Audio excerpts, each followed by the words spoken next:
ಅವತ್ತಿನ ಕಾಲದ ಹಂಗೆ ತಿರುಗಾಡ್ತಿರೋದೆ. ಈಗ ನೋಡ್ರಿ ಬರೋಬ್ಬರಿ ಐತಿ ನೋಡಿ ಇದು. ಈಗ ಬೇಕಾದ್ರೆ ವಾಪಸ್ ಬಂದಿತ್ತೆ ಹಿಡ್ಕೋಣ ಅಲ್ಲಿ ಏನಾರು ಅವ್ರಿಗೆ ಏನಾರು ಸಪೋರ್ಟಿಗೆ ನೀವು ನಿಲ್ರಿ ಅವ್ರ ಕೈ ಹಿಡ್ಕೊಂಡು ಬರಲ್ಲ ಅಣ್ಣ ಅವ್ರಿಗೆ ಹಿಡೀರಿ ಕಾಲು ಹಿಡ್ದಾರೆ.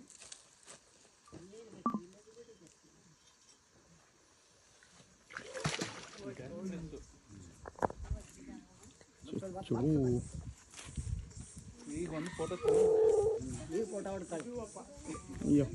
ಇವತ್ತೊಂಥರ ಬೇರೆ ಬೇರೆ ಇದು ಬೆಳೆದು ಅಂದರೆ ಕಪ್ಪಲ್ಲ ಗೋಧಿ ಬಂದು ಈ ಬೇಸಿಗೆಗೆ